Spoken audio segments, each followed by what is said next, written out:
but we're at 8 trillion for 2 months because let's give us a pass on the first month. We were sort of getting a little bit used to things, right? But after 2 months, we have $8 trillion. There's never been a number like that. And that includes chip companies, car companies, every form of manufacturing, high-tech companies. Nobody's ever seen anything like it. So $8 trillion. I can talk about gross domestic product, gross domestic investment. I can talk about a lot of things, but to me, the biggest numbers, the kind of numbers that are, and these people are coming in. Our Secretary of Commerce spent the weekend, he went down to Arizona to see what was happening with the biggest chip company in the world. And he said, Howard, he said, you've never seen anything like it. Amazing. You want to just describe what you saw? So they're investing $165 billion in 1,100 acres in Arizona, and they're building the highest tech chip manufacturing, semiconductors, and 4,000 employees.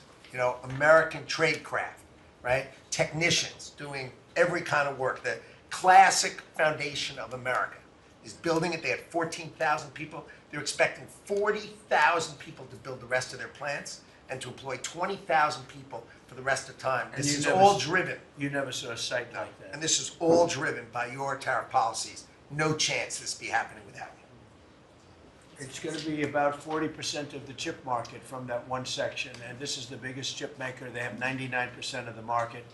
They come from Taiwan, and unlike the CHIP Act, which was done by Biden, where they hand everybody billions of dollars, the thing they don't need is money. They got plenty of money.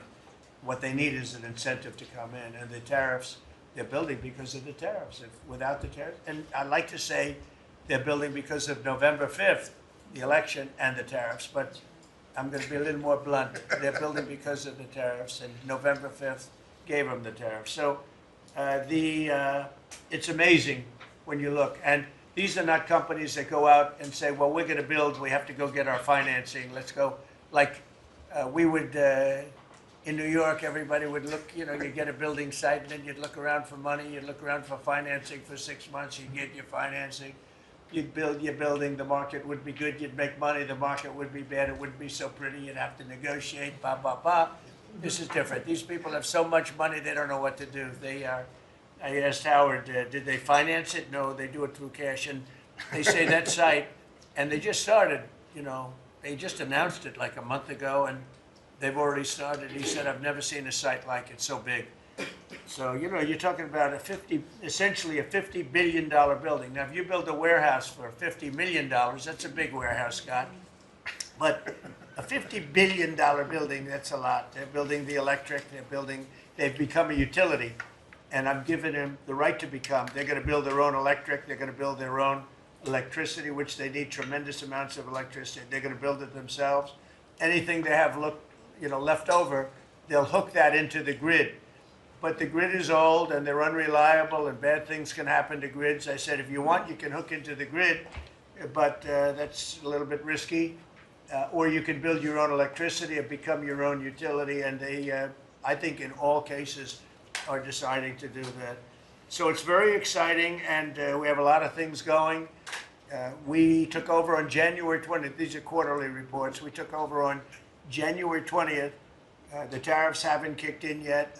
I know that, and I don't want this to happen, but I know that China is doing very poorly right now. I just saw some reports coming out, and I don't want that to happen to China. I like the president a lot, President Xi. I don't want it to happen. I was actually saddened to hear it, but they are getting absolutely hammered in China. And, they're sending boats, the biggest boats in the world, carrying cargo like nobody's ever seen before. These are the biggest boats in the world, biggest cargo ships in the world. And they're coming and they're turning around in the Pacific Ocean. They're doing a big U-turn and going back because they don't want the goods because 145% tariff. But at a certain point, I hope we're going to make a deal with China. We're talking to China, but their factories are closing all over China because we're not taking their product. We don't want their product unless they're going to be fair with us. And that includes intellectual property and other things. There are a lot of things far beyond just buy, sell. So we'll see what happens. But, I was not, because somebody said, well, were you happy? I said, I am not happy. I want China to do well. I want every country to do well. but they have to treat us fairly also. So with that, I think we're going to maybe go around, and we have some letters where the secretaries and people around the table are making statements about how they're doing and what's happening. And I could start with Pete on the left because he's my least controversial person at the moment. No, they don't know how good he is. So we'll go around the table and you can hear it. And these are cabinet meetings where they're very open and transparent. And I can guarantee you Biden didn't do this. He didn't do this. Go ahead, Pete. Well, Mr. President, I think we're controversial because we're over the target. And like so many things, Mr. President, you inherited a demoralized military that couldn't recruit, that was perceived as weak after what happened in Afghanistan and elsewhere because of Joe Biden. And what we have seen since your election and the inauguration has been nothing short of a recruiting renaissance. Decades, it hasn't been decades since we've seen this kind of recruiting in the Army, the Navy, the Marine Corps, the Air Force. The men and women of America want to join the United States military led by President Donald Trump. And the police, by the way. Absolutely. And fire. I always mention the fire, but the police and fire, likewise are, I mean, they have waiting lists now, and 6 months ago was a disaster. Truly historic. We can barely absorb the volume and retention as well. Men and women in the military who don't want to get out now that they have a real commander-in-chief. We're reinforcing standards. We're going to be fit, not fat, in our formations. We welcome back all the folks that were forced out because of the COVID mandate. We've ripped wokeness out of the military, sir, DEI, trans, and it's Fort Benning and Fort Bragg again at the DOD. We're rebuilding the military, sir. The Golden Dome is well underway. F-47, reassuring allies and deterring enemies. We found nearly $6 billion in DOGE savings that we're going to reinvest, including $50 billion from the Biden administration focused on things like climate that have nothing to do with lethality and warfighting. And we will have, as you said, sir, the first $1 trillion budget that we plan to spend wisely on behalf of our warfighters. From day one, sir, we've helped get 100% operational control of the border, coming alongside DHS and CBP. We've got 11,000 troops on the border who now, because of the new national defense area, sir, can help detain illegals at the border and hand them over to CBP. It used to be if you saw camouflage on the border, they could hold binoculars, and that's it. And now we can detain and assist, and we're going to get 100% operational control of that border.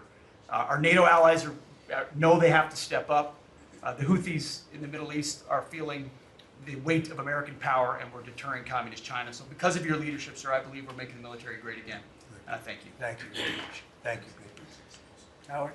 So I have the pleasure of running the investment accelerator, which gets to recruit these companies. And you've never seen anything like the companies committed to building in America.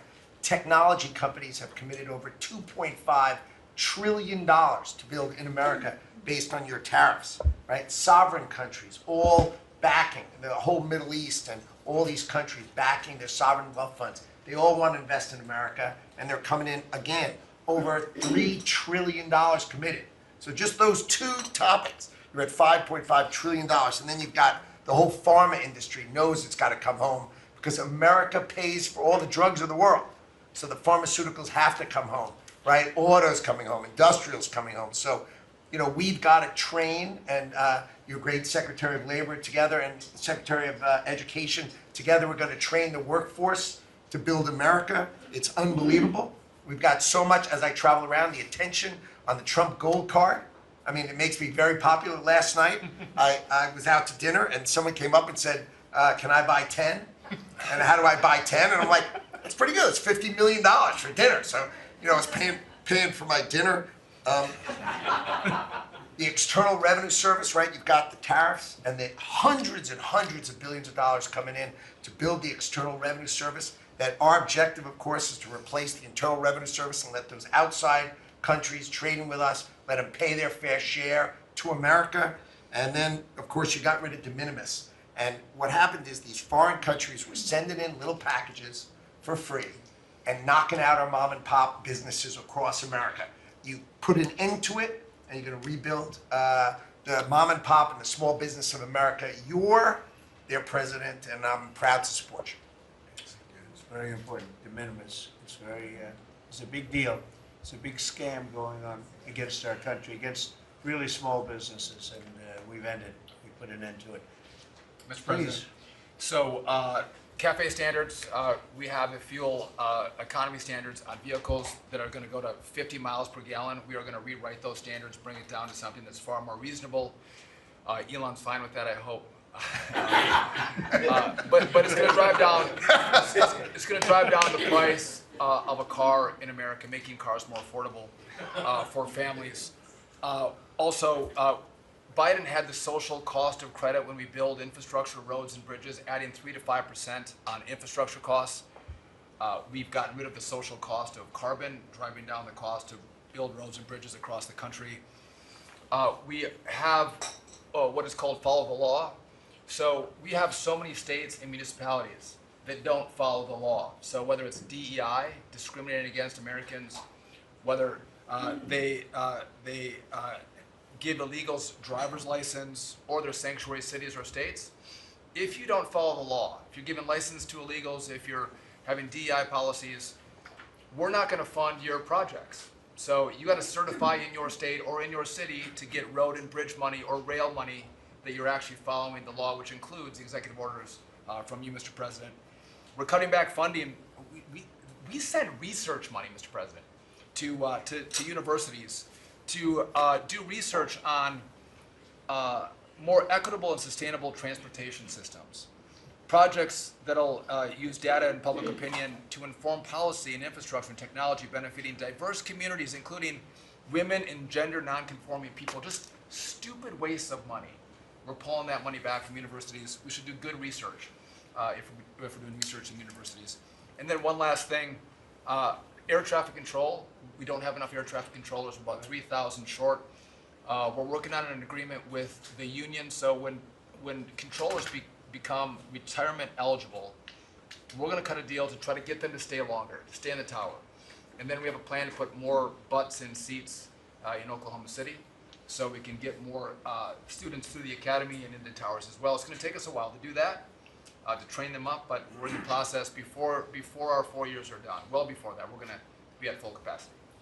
Joe, do you want to tell them about, I think we have to bring it up, we have very obsolete equipment for air traffic controllers. The equipment, the towers have horrible equipment. It's been renovated for years. The money they spent over the last 4 years, this Booted Edge did a horrible job. They wasted billions and billions of dollars hooking up wire equipment to non-wire equipment to satellite equipment, and you're not, a third grade student would know it doesn't work. You can't work. And they wasted tens of billions of dollars. But we want to put a brand new air traffic control system in, and you might want to describe that, please. You and I have talked about this. It's a state-of-the-art system, envy of the world, and it's. I mean, listen, our system is safe, but you would have hoped someone would have seen that there's a problem with fixed-wing aircraft and helicopters coming in at DCA. Someone should have seen that before we lost almost 70 lives. It's our job to look and see that we have an aging infrastructure around air traffic control. And so if we don't build a brand new system, there's going to be failures and people will lose their lives. And so we need the help of Congress to help fund this, but it's going to be all brand new. And after you build a brand new system, we have the bedrock and the foundation to actually build on top of it. But no one has done this, Mr. President. There's Band-Aid fixes that have happened over the course of 20 years. You can't have a Band-Aid fix. It doesn't get done. It has to be brand new. The technology, it looks like it's out of a 1980s movie. Old computers, floppy disks. We're using copper wires, not fiber. So there are great solutions we have available that, by the way, everyone's sick of their delayed flights or their canceled flights. We have more capacity in the airspace, and if we build this brand new system, what you'll have is more efficiency in the airspace, and it will be safer. So the economy will be stronger. We can have more flights and less delays. So I appreciate your support on that, Mr. President. Rebuilding that is very important. You wouldn't have had the helicopter crashing into the plane at 400 feet up when it's supposed to be 200 feet. That would have, bells and whistles would have been gone over, and you would have heard the screaming equipment saying there's a problem coming up in 15 seconds. You got to do something about it right now. And it would have also sent the word right into the helicopter because I guess you'll be doing the full report on that, but it was pretty obvious what happened. Right. And there was supposed to be at 200 feet, they were at 400 feet, and a terrible thing. And that wouldn't have happened if we had the right equipment. If we had the right equipment, you would have heard bells and whistles going off, and it would have alerted them long before that would have happened. 2 minutes before, they would have had a lot of time. So we have to do this. We have no choice, and we're going to do it, and we're going to be very proud of it. They did old equipment in new equipment, and you can't hook in old equipment to new equipment because it's different. Some is satellite and some is ground. The satellite doesn't work. This man would know that better than anybody, but you can't hook up a satellite system to a ground wired system. And if you do, you're wasting a lot of money. They spent billions, this is Buttigieg, they spent billions and billions of dollars trying to patch a system together. They had hundreds of different contractors, and the contractors were all fighting with each other. We're going to have one great big contractor, like the great big beautiful bill, which is going along very well. I guess I like great big beautiful, but we're going to have one great big beautiful contractor, whether it's maybe Raytheon, maybe IBM, maybe it could be any one of 4 or 5 different groups, but you put one in charge. They're very big, very powerful monetarily, and they give you a guarantee, and they hook up everything. They do every single thing. So they're responsible for the digging of the ditches and the fiber and every single element. And it's one system that's hooked in. It's not all these hodgepodge systems that don't work together. And it's just a shame.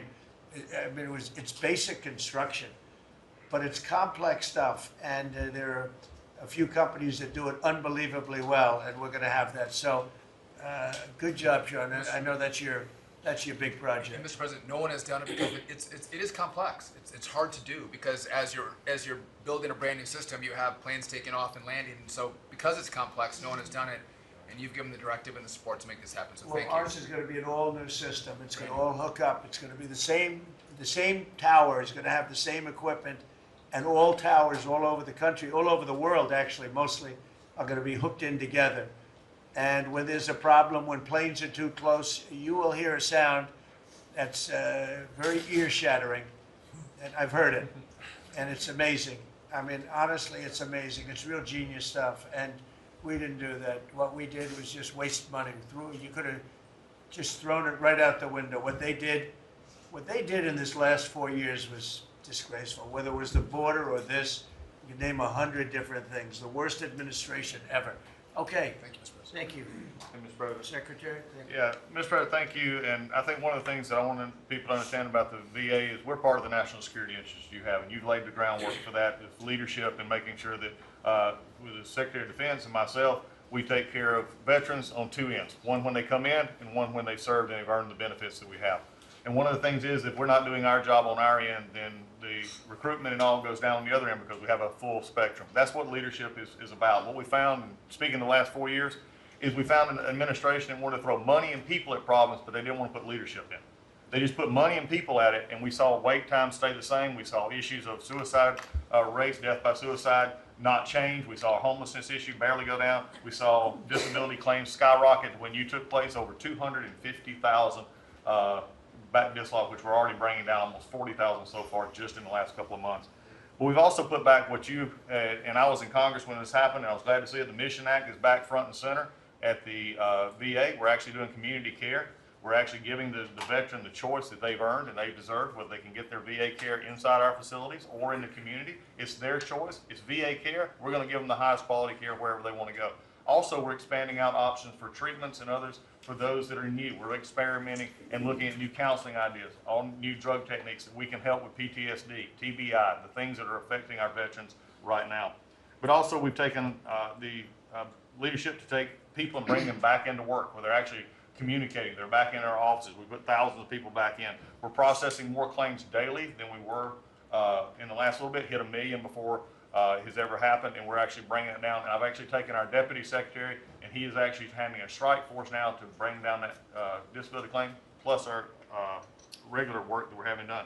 We've also taken almost $300+ million and taken it out of contracts that we've all heard about so far. We were doing contracts for meeting notes and PowerPoints, and if our folks didn't know how to do meeting notes and PowerPoints, go online and learn yourself. We're not going to pay for it anymore. And we took $360 million and put it back into community care and also our health records management system that we have. We've opened 6 new facilities just in the last little bit so all the media who wants to talk about how we're hurting healthcare, we just opened 6 new facilities. By the way, thank you, you're welcome. As we go from that we've continued.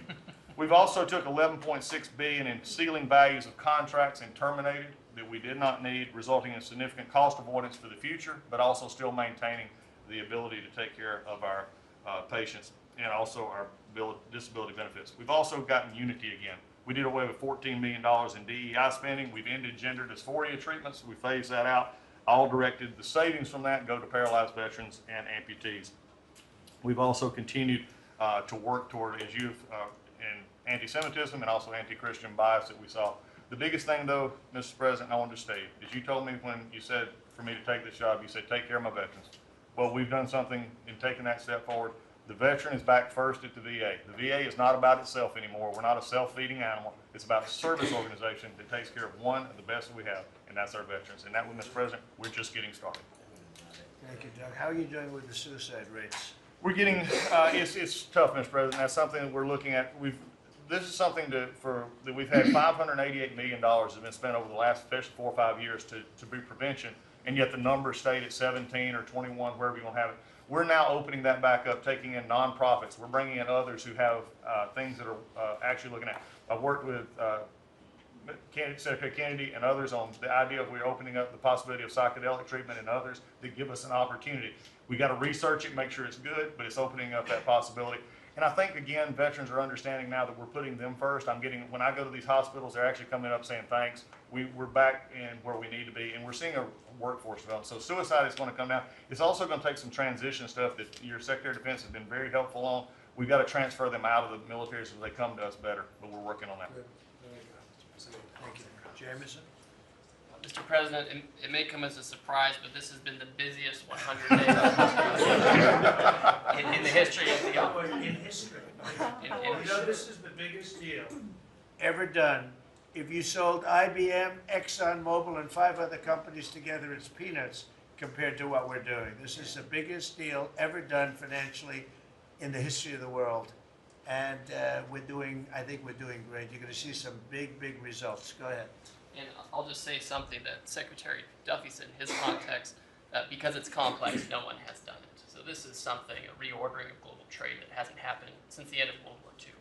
And it's long overdue because we've seen manufacturing offshore under the old global trading system. When the net result of the global trading system is that all the manufacturing goes to Asia and other places, that's a system you have to replace, and that's what you're doing. They said you wouldn't be able to do global tariffs. We did it. They said everyone would retaliate. No one retaliated outside of China. They said no one would come to negotiate. We're talking to dozens of countries. They said no one would have offers. We have dozens of written offers. We have lots of countries in this week. This is like a break for me to come. And not sure. With all the countries that want to negotiate. They all want to negotiate. They want to make a deal. Don't zoom in on this. Yeah, this is like a tracker, right? We have all these columns of which countries have come in, when we started negotiations, who gave us an offer, are we in technical talks, and when do we expect to have deals done? Those are some weeks out, but we're working very quickly on this. Thanks to you. Thank you, Jameson. You're going to have a lot of fun for the next 3 weeks. Michael, do you have anything? Mr. President, the last 4 years, the world experienced a total lack of zero leadership under Biden, and then we've had 100 days of your leadership with respect, with strength, starting with they'll be all hell to pay if you don't let our people go. Dozens, over 40 Americans have come home under your leadership. Far more terrorists are no longer threatening the homeland under your leadership, pulling all of these agencies together, including the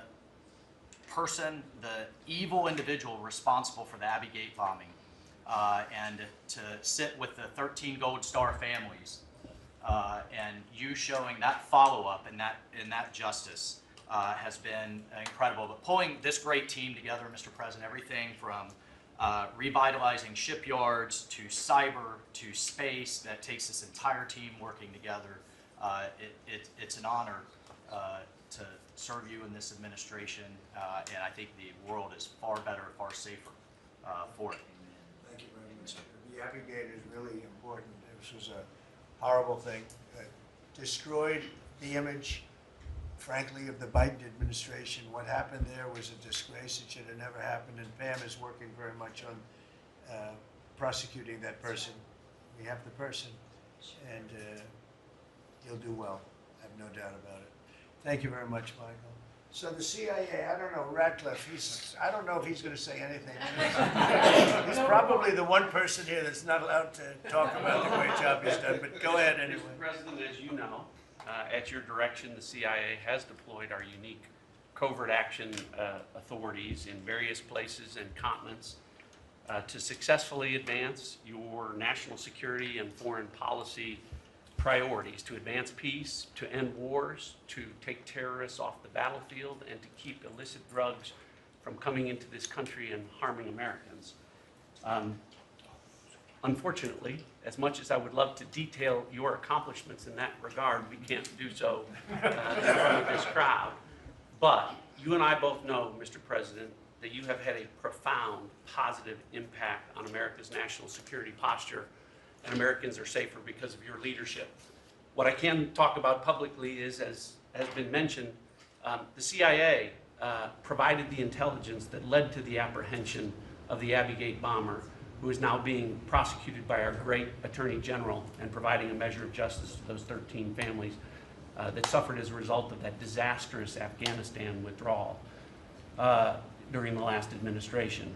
In addition, at your direction, Mr. President, the CIA has negotiated and secured the release of Americans like Mark Fogel and Ksenia Karolina, who have been wrongfully detained, sending the message that you will forget about no Americans that are being held in other places unfairly and unjustly. And finally, Mr. President, the CIA is being restructured at your direction to focus on our core mission and to eliminate the well-documented politicization that has taken place in the intelligence community from bad actors in the past, to focus on our core mission and to make America safe again. Thank you for the opportunity, Mr. President. Good job. You're doing a great job. Thank you very much. Russell? We're obviously involved in a number of budget bills that are moving, trying to make sure all of your priorities are reflected in the reconciliation, working on our upcoming budget. Wonderful job by the entire cabinet on that front. Details soon on that front. Sending up rescissions bills to Congress for things that Elon has found. But the regulatory aspect is something we don't talk about enough. And right now you've given us a goal of 10 for 1. We are working right now with all of the agencies to rack up how big of a deregulatory agenda that we can have. When you came into office, you basically stopped $200 billion in costs to American families just by stopping the Biden regulatory agenda. That's about $2,000 per family. We think when we're going to hit these 10 for 1 goals that we could be in the neighborhood of about $900 billion in savings to American families that would be substantially bigger than that $2,000 number. And the point that I would make, in addition to just savings cheaper to the American people, there's an aspect of wisdom when you're enforcing these rules that comes into play. And I'm your regulator for the Consumer Financial Protection Bureau, and we found this small mortgage lender in Chicago. His name is Barry Sterner. He had a firm called Townstone, and CFPB had gone after him because he complained about crime in Chicago, literally the same thing that the Democrat mayor had talked about, and they came after him for 7 years on a redlining disparate impact claim and ruined his life. We overturned that. We apologized on your behalf to that individual, and we basically, without having to go through notice and comment, we ended the policy that set that in motion. And so that's happening across these agencies with how they are using their enforcement discretion, and it will only continue based on the stone wall of backing that you've given us to make these hard calls. I don't think they're actually that hard, but no one's done it to this point, and we were able to go forward and do that because of the backing that you've given us. So maybe the biggest thing we're working on, maybe bigger than tariffs in a certain sense, is we call it the one big beautiful bill. And that's wielding its way right now through the Senate. And John Thune has been actually amazing. And the Speaker has been so great, Congress.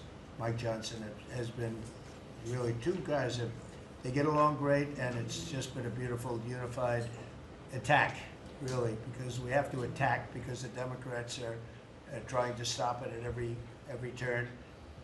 It would mean a 58% tax hike if they were successful, and lots of other bad things beyond the tax hike. But with us, it'll be the biggest tax cut in American history. How are we doing with the bill? We're doing great. We're day in, day out, hour by hour negotiations to make sure your stuff is in there, and to make sure we have the border resources, the defense resources, and to save the American people some tax money, and make sure all those tax cuts that you ran on are in there that help get people back into the workforce. And I think we're making a ton of progress. I think we're doing well. Like I said, the biggest tax cut in the history of our country, and it would be the biggest tax increase if the Democrats are successful. They're the only people I've ever seen running for office where they want to increase taxes, but this would be a 58, maybe a 60% tax increase, unsustainable for the American people. Thank you very much. Great job. Susie, the most powerful woman in the world. I agree with that. I agree. I'll be brief so you can hear from these amazing people.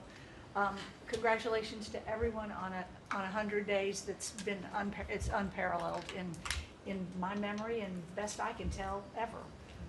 But it hasn't been busy for busy's sake. The president's promises made to the American people have been kept time and time and time again. You all have been out there spreading the word with community groups and states and media.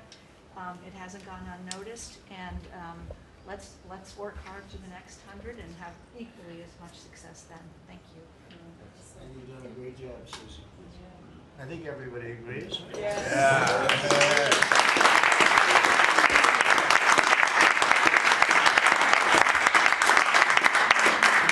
If you have anybody that disagrees, please. In front of the media.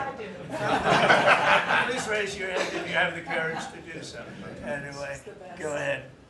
Yes, sir, Mr. President. Thank you. And you made it very clear that you wanted to put America first. And also from day one, you wanted to make housing affordable again, because we do have a housing affordability crisis in our country. And so at HUD, we've been cutting all the red tape and bureaucracy as it pertains to housing affordability and unleashing creativity of our builders and developers around our country and restoring local control. We took down the affirmatively furthering fair housing rule, as you know, which was a zoning tax from Washington. So no longer will Washington be picking winners and losers, but localities and elected officials in different states and cities will have that flexibility. Also, you alluded to securing the border, and such a great job has been done with all of our partners at the table. And at HUD, we want to make sure that the resources that we have now, which is American taxpayer dollars, in the Biden administration, they prioritize illegal aliens over the American people. And so we signed an MOU with Secretary Noem at DHS to make sure that HUD-funded housing only goes to American citizens, and no longer will it go to illegal aliens coming across our border. We have about 9 million people living in subsidized housing in our country. 59% of illegal alien families use some sort of welfare program, costing us $42 billion a year. And so we have prioritized American and American people only to live in HUD-funded housing. And also to make housing affordable, we also signed a partnership with Secretary Burgum at DOI to use underutilized federal lands, as you campaigned on and promised, to identify those lands to build affordable housing in our country so that people can realize the American dream. We also restored biological truth, as you did in sports. We have the equal access rule at HUD, which we took that rule down to ensure that at women's shelters, that those that enter those shelters would be of the same sex, and that we would protect the ladies of our country. No longer will those that identify as women but are not women be able to enter our shelter, so that we can protect the ladies that we serve. Along with our DOGE task force, we identified over $2 billion in savings. At HUD, $260 million at HUD, we're just in contracts, $4 million with DEI.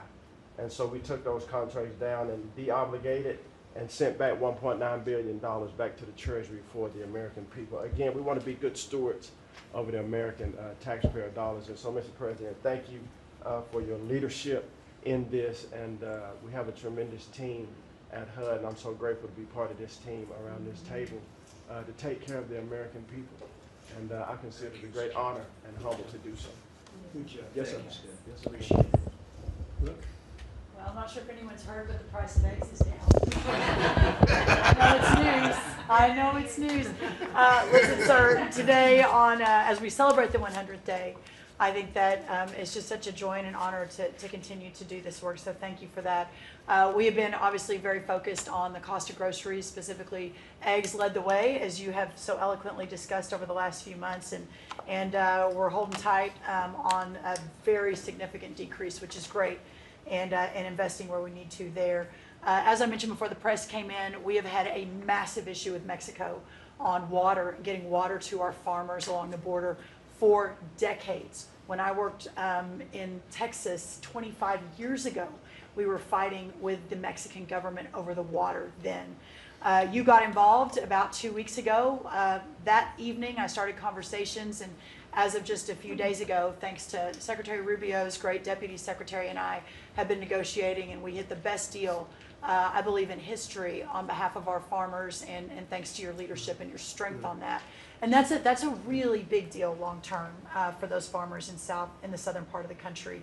On the energy side, I know we've got Secretary Burgum and his partner Secretary Wright, but we often forget that agriculture has a major piece of the energy dominance agenda, not just timber, not just minerals, but biofuels. So we continue to support that great leadership coming from those agencies and doing hopefully our part as well, and they've been incredible in that.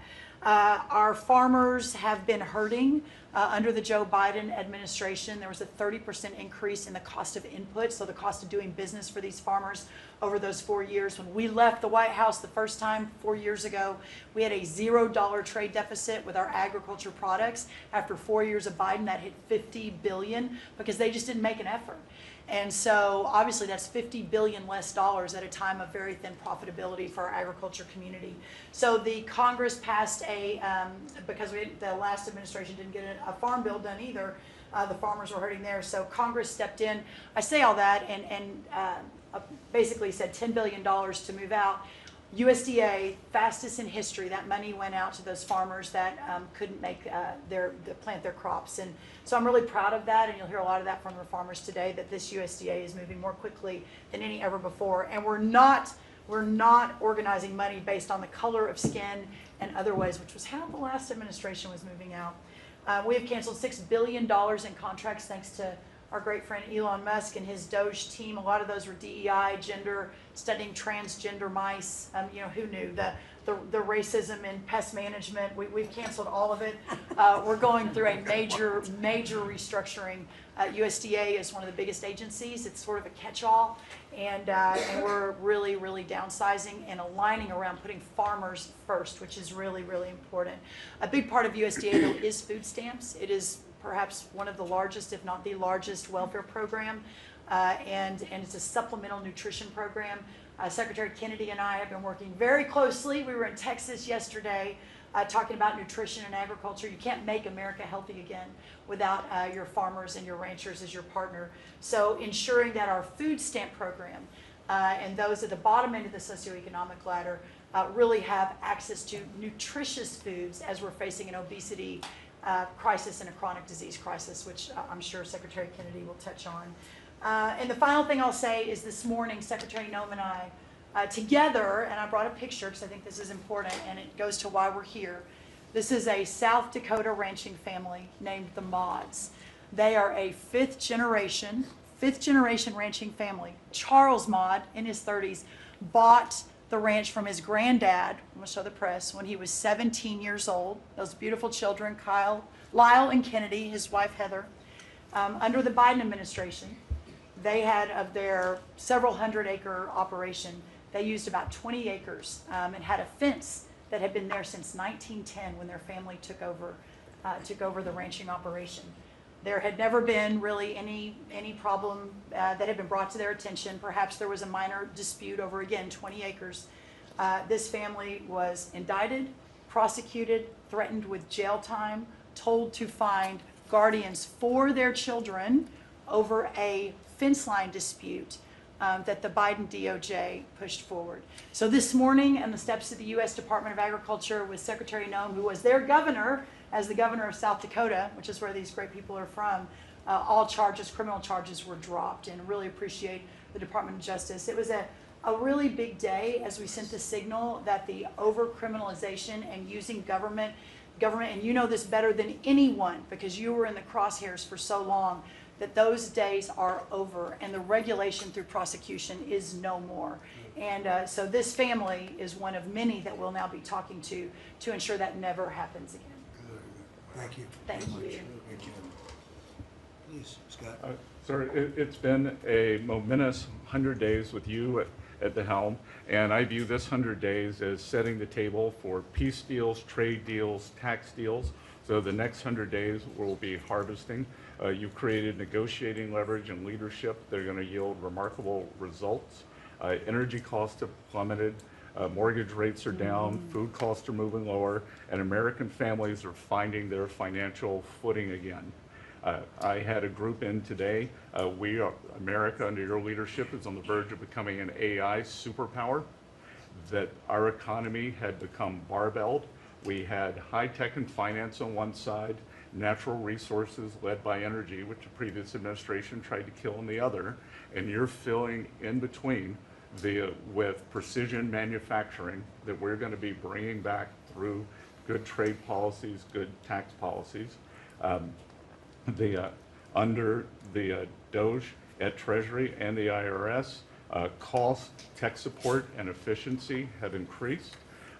We have the IRS revenues are up, and thanks to the young man sent over by Doge, the IT update that began in 1990, which was begun before he was born, is going to be finished during your term. So trade, you couldn't make it up, trade, taxes, and deregulation, the one big beautiful bill under your leadership. Speaker Johnson and Leader Thune have done a great job, but they have you as a closer on many of their members. And I'll just close by saying economic security is national security is economic security, and it's never been better. We're rebuilding it, and as I said last week at the IMF and World Bank conferences, America first does not mean America alone. Under President Trump, it means leadership. Man. Well said. Thank you. Are you busy enough? He's doing a great job. Thank you very much. Mr. President, thank you, and thanks to the cabinet. So at the risk of insulting everybody else at the table, I believe that I'm the youngest member sitting at the table. And it occurred to me that from the time that I was born to the time that Donald J. Trump was inaugurated just a few months ago, we went from, again, 40 years, we went from the world's manufacturing superpower to one in which we depend on the People's Republic of China to make the things that we need. We went from the proudest military in the world to one in which we failed to meet our recruiting goals. And we went from one in which bipartisan border policy was the consensus of both Democrats and Republicans to one in which we allowed 20 million people to run roughshod illegally over the countryside, causing crime, causing a stress in the welfare system. And again, that happened over the lifetime of the youngest member of the cabinet. And what has happened in 100 days is that we've started to reverse every single one of those negative trends. And I think what it shows to me is that the president, and you sit in the Oval Office and you see these portraits of presidents past, and let's be honest, most of them have been placeholders. They've been people who have allowed their staff to sign executive orders with an auto pen instead of men of action. And the reason the media attacks this administration as chaotic is because the president is solving the problems the American people set about to solve.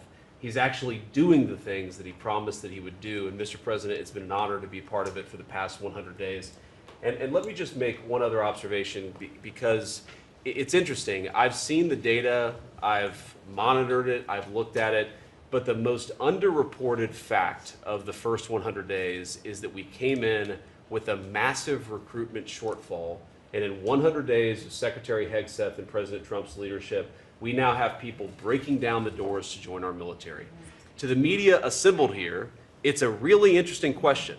Why has that happened? Completely aside from the fact that I think it's a good thing or I think that President Trump deserves political credit for it, why did we go from a military where people didn't want to serve to now all of a sudden they do want to serve? That's a story you guys should cover, but compared to that, how much time have you instead focused on the fact that we deported an MS-13 gang member with a valid deportation order, and why is it that the press is so focused on the fake BS rather than what's really going on in the country?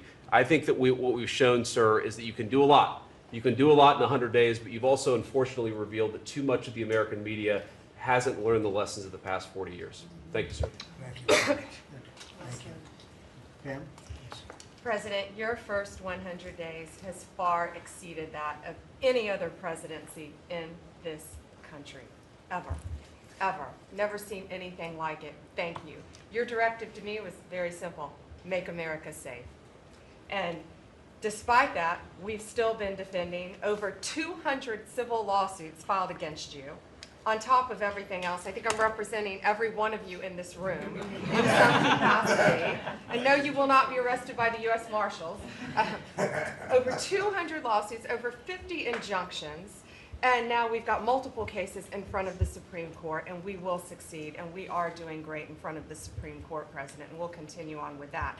I was at DEA yesterday, and they said to me, you, Donald Trump, have taken the handcuffs off of DEA agents. And as a result of, since you have been in office, President Trump, your DOJ agencies have seized more than 22 million fentanyl pills, 3,400 kilos of fentanyl since you've been, your last 100 days, which saved, are you ready for this, media? 258 million lives.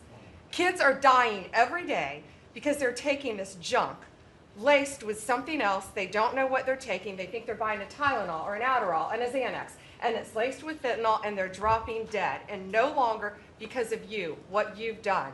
ATF, since you've been in office, President, along with DOJ agencies, seized 14,500 guns off the streets. Why aren't people reporting that? 651,000 rounds of ammo.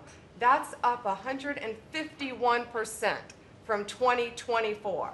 That's keeping America safe.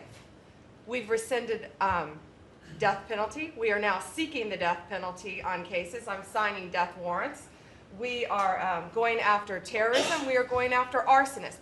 Whether you're burning Teslas, we've arrested 9 people so far in 7 jurisdictions, no negotiations, 20 years in prison, or you're burning down the governor's mansion in Pennsylvania. We will be there to protect you. And I've been talking to Governor Shapiro, and he greatly appreciated you reaching out as well. ISIS terrorist, we got one in New York, right around the corner. We got an ISIS terrorist in New York. We have an October 7th task force. We just broke up a huge human trafficking ring by the Sinaloa cartel. 1,000 pounds of methamphetamine on our streets. Ton of fentanyl, 20,000 Molly pills. Those are the drug of choice among at clubs and bars for young kids. They were fake, but you know what they had in them? Fentanyl. That's 20,000 lives saved because of you, right there. We brought back 29 cartel members from Mexico at your direction, and one killed the Kiki Camareno, a DEA agent, in 1985, and many of us got to talk to his widow and his son, who is now a judge. And they started crying. They have tried to get that guy back forever. And thanks to so many of you in this room working together, they have justice. They were crying on the phone because of what you did, President Trump. Thank you. We're going after anti-Semitism. We're unleashing everything you told us. No more DEI, no more weaponization. We have rescinded, as I said, 200 policies And I could go on all day long, but we are doing everything in our power to keep America safe at your direction. Thank you, President. You're really doing a great job. Thank you very much. Okay, let's go. Nice to see you, Mr. President. Well, first of all, I think what you've heard amongst this team is the leadership, because it's given us the latitude really to collaborate amongst each other. Not only in this room, as Jameson mentioned, we kind of get a break for a couple of hours here, but we stay in contact actually every other day that we're working for you. And I think what that says is I was speaking to, for instance, the Farm Bureau of Texas yesterday. I'm not the Ag Secretary, but it matters to the workforce. I'm working with the other secretaries, Letnick and McMahon, on education and the workforce investments that you've asked me to do. Because as you've come in and negotiated these great repatriation of these companies and the investments, we're going to need that workforce to build back this economy. And I couldn't see that more as I've kicked off my 50-state tour. We've been in 5 states so far. We'll finish all 50 states by the end of the year. And what we're talking to is the American workforce and these companies about what the market demand is. That's the difference, that we finally have made that connection. What do they need? How quick do they need it? And how fast can I get these either apprenticeships toward that million that we've put that lofty goal? We've already added 80,000 new apprenticeships already just since January.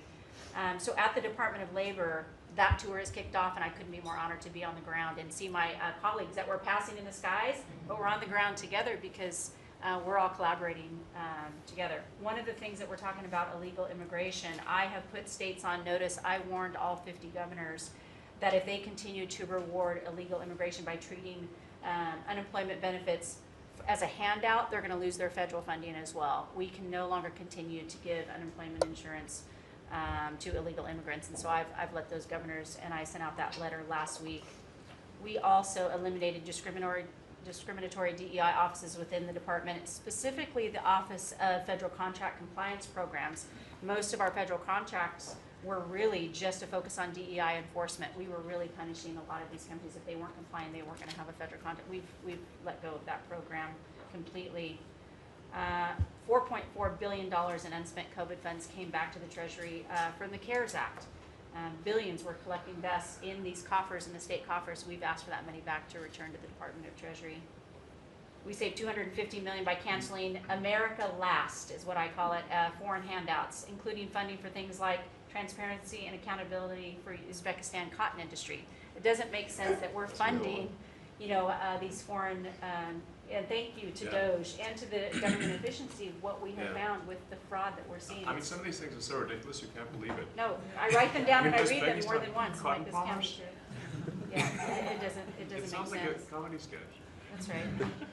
And so again, with the executive order preparing Americans for high-paying skilled trade jobs of the future, that's our goal. The trades is where we're being focused, but all companies, and we want to make sure we're on hand for that. And what I want to say is thank you to government efficiency, because you asked us when this transitions out, will our departments and our agencies continue that government efficiency? And I think that we surpassed that in the Department of Labor.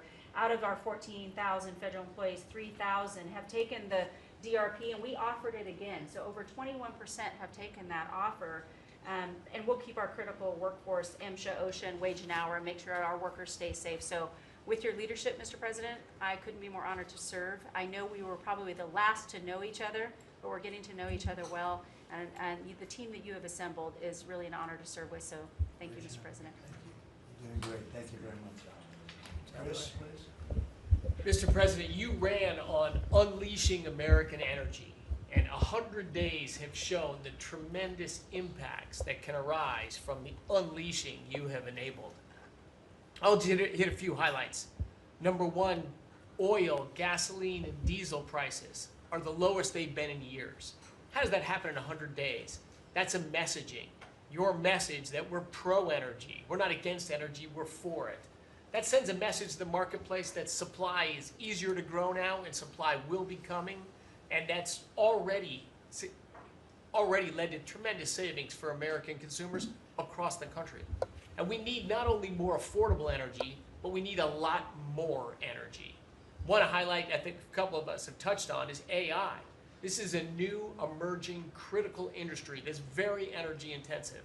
It is not acceptable for the United States to not be the leader in AI. We must win the AI race and lead in that, And that's going to take a lot more energy. If you had not won election, we would not have won the AI race. Full stop. Energy would not have been there to enable us to win. Reshoring of manufacturing. These trillions of dollars you led off with, it's going to come back to our country to make chips, to make steel, to make automobiles, to make artificial intelligence, to make all of these industries we've outsourced. That's only going to be possible with way more American energy. But we have that energy. We have those resources. We have those businesses. We have those capitalists. We just need to stop standing in the way of them and follow the lead you've set, which is to enable them, not to subsidize them, not to help them, to enable them to invest American money and create American jobs here. Regarding our balance of trade, the second largest export of the United States is liquefied natural gas. Second fastest. In the next few years, it'll be our largest export in our country. But yet, 18 months ago, the Biden administration had said, we're going to stop issuing permits for new LNG export terminals. That's just nuts. That's a great competitive advantage we have, huge balance of trade driver, a huge industry just coiled and ready to go. I just came back from Poland last night. They are thrilled that America is back in business again and that the rest of Europe can get off of Russian energy and can enable their own economic growth with secure, reliable, affordable energy from the United States. Also witnessed the signing ceremony for a deal between two large American businesses to build a huge nuclear power plant in northeastern Poland. The first of this design built in Europe. It'll be the first of many. I spoke with many other nations over there. They want to buy more American gas. They want to get American technology.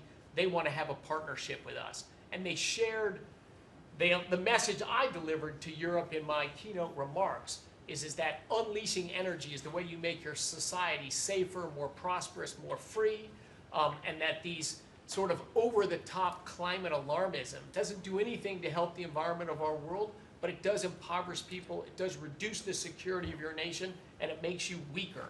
I think that's a constant message many of us around this table have brought to Europe. We want our friends in Europe standing up again and leaning in. A lot great is happening under your leadership. We're unleashing consumer products that Americans wanted to buy that Biden was making illegal. I'll be in Georgia on Friday at Renai's manufacturing plant. Tankless natural gas water heaters. Incredibly popular product. They almost became illegal. The return of common sense is incredibly welcome across this country, across the world. And back to Elon, that extra thing, we're going to deliver all of this with less people, less money, less burden on the U.S. taxpayers. Not smaller departments and smaller services, better, more thoughtful services done more efficiently and smarter. The way you'd have to run a business. We've got to get our fiscal house in order, and you and the people around this table are making it happen. Thank you, Mr. President. I'm honored to be here. Great job. Thank you very much. Please. Yes, Mr. President, you are 100% correct. The border is 99.99% safe, under control. You have completely reversed the entire situation. In fact, the day before yesterday, I was down in El Paso, and those Border Patrol agents are so impacted by how you have changed things in a year. They have put up huge pictures that say, under the Biden administration, the mobs of people that were pushing through razor wire and trampling children, and the chaos and the violence that was happening at that same location, they have a picture there that says, this is what the Biden administration looks like, and this is what the Trump administration looks like. It's peaceful. People who do business between Mexico and America are coming through. They're doing it legally. They're following the law, and it's all because of what you've done and what you've empowered them to do. The recruitment for Border Patrol is through the roof. For ICE agents, they want to be a part of ICE because they recognize they actually get to do their job. I have the Coast Guard too. Coast Guard recruitment is up over 20% just in the last 60 days. Everybody wants to be a part of what the heritage is of this country. We've repositioned the entire Coast Guard fleet to focus on border and drug interdiction. As we've secured the border, the cartels have gone to the water and are going out in maritime waters to move their drugs into this country. The Coast Guard just in the last 2 months has taken into custody over 126 tons of cocaine, millions of doses of fentanyl. It's just amazing, and the aliens that they are deporting is incredible too. We've been working with all of them. The one thing that I want to point out is the fake news has been saying that Biden deported more people than you. And it's an absolute lie. And they're letting the Biden administration get away with manipulating and cooking the books. What they're counting for the Biden administration is every single person that came to that border that they processed and let into this country. They're allowing Biden to say that was a deportation, just by processing somebody and letting them come into the country. It's absolutely false. It's not true at all. You have deported over 250 known terrorists. You've deported thousands of foreign terrorist organization members and gang members, hundreds of thousands of people that were in this country illegally. We've collected $30 billion worth of tariffs through CBP, and we've also collected millions and millions, hundreds of millions of fines and penalties from people that have overstayed here in this country. So I just want to thank you. You've been a game changer. I want to thank Pete for his leadership at DOD and what they've done. I want to thank Marco for his diplomacy and getting us travel documents into these countries. Mexico has finally come to the table and now is going to take a lot more people that we're able to send back to that country. And the president of Mexico told me, sir, she turned around over 500,000 people in Mexico before they ever reached our border. We should be counting those as deportations because they never even made it to the border because she turned them around because you forced her to. So those are all people that never even came here because they got the message because you were so aggressive. So thank you for what you're doing. And every day we get to get up and do jobs that matter, and we appreciate Tom that. Holm is doing a great job. Oh, yeah, Tom's a great messenger for us. He just, yeah, he's hardcore. Yeah, thank you. He is hardcore. Yeah, he is. No question about it. Kelly? Mr. President, it's such an honor to serve in this administration, and on behalf of Main Street America, for our 34 million small businesses that make up 99% of all businesses in this great nation, I have to tell you, under your leadership, Main Street is open for business again. They're thriving and they're investing. And the data that we have at the Small Business Administration, the loans that we're putting out, a record 26,000 loans in your first 100 days means that 2,000 small businesses each week are receiving that funding, that investment in the future. Small businesses create 2 out of every 3 new jobs in this country, and we've already seen under your leadership the jobs economy is back, manufacturing jobs are back. We've seen a 38% increase in manufacturing loans. We put out 1,500 manufacturing loans in your first 100 days. We saw startups increase by 54%, and we saw businesses under 5 people increase by 95%. So your leadership on the economy matters to every region of this great nation. I'll tell you on the manufacturing front, I'm out on a national manufacturing tour. We've met with 250 manufacturers, and as I walk through the factory floors, they all ask me to thank you for fighting for their jobs, for these industries, and for the people who are creating things from pharmaceuticals to aerospace, to food, and all these essentials that this nation needs to be independent and strong. And to that end, I'm working with Congress. We'll be announcing tomorrow an upsizing of our manufacturing loans to make sure that that economic engine, because 98% of all manufacturers are small businesses. It's incredible to walk through these factories that are really creating what you had in your first administration, the blue collar boom. It's now a new collar boom because it's the intersection of technology and manufacturing and what they can create for our war fighters, for our aerospace, for pharmaceuticals, with less than 300 to 500 employees, sometimes 100 employees. I was at a factory in Georgia on Monday that is creating machines to help with the Iron Dome in Israel. Less than 50 employees. This is the engine of our economy. It's the heartbeat of our communities. It's the small businesses that helped elect you because they needed your economic agenda. So thank you, Mr. President. It's such an honor, and congratulations on an epic 100 days. I do have to thank Elon. I do want to note we just cut $3 billion in contracts because of Doge's work. That's $3 billion that hardworking families that won't have to work until April 15th to pay for the waste, fraud, and abuse that we continue to find in this government on behalf of taxpayers. So again, thank you, Elon. Thank you. Great job, Kelly. Thank you very much. Elon, I love the double hat, by the way. He's the only one that can do that. Get away with it. Well, Mr. President, you know, they say I wear a lot of hats. It's true. Even my hat has a hat.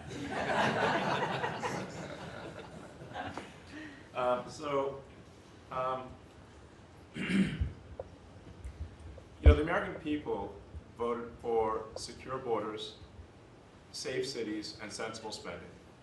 And that's what they've gotten. A tremendous amount has been accomplished in the first 100 days. As everyone has said, it's more than has been accomplished in any administration before, ever, period. This portends very well for what will happen for the rest of the administration. I think this could be the greatest administration since the founding of the country. Well, we all want to thank you for your help. You know, you really have sacrificed a lot. Been treated very unfairly. Well, they do like to burn my cars, which is not great. You know, it would be better. But you have been treated unfairly. But the vast majority of people in this country really respect and appreciate you, and this whole room can say that very strongly. You've really been a tremendous help. You opened up a lot of eyes as to what could be done, and we just want to thank you very much. And you know, you're invited to stay as long as you want. At some point, I guess he wants to get back home to his cars and his.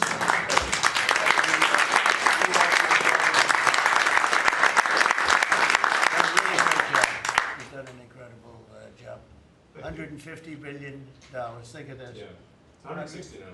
Yeah, 160. They said, oh, it could have been more. And a lot of stuff is being worked on. That number could be doubled and even tripled. A lot of things are being worked on that we don't count yet because it's not quite there. But you've done a fantastic job, and we appreciate it very much, Elon. You know, thank you, and it's also an honor to work with your incredible cabinet. I just like to say thank you, everyone, for it's great to work with you. Thank you very much. Thank you. Mr. President, congratulations on this truly historic first 100 days of your administration, really only made possible by your focused leadership on delivering the mandate the American people gave you. You've empowered all of us to deliver that mandate, and I'm grateful to have the privilege of leading the intelligence community towards ending the weaponization, politicization of the intelligence community that's gone on for far too long. And building out what is truly a lean and agile and effective intelligence community that is helping you deliver that promise to the American people of safety, security, and freedom. So, Mr. President, I'd like to highlight just 3 of the areas where we are helping to support your leadership and your work in making America safe again and bringing about these changes.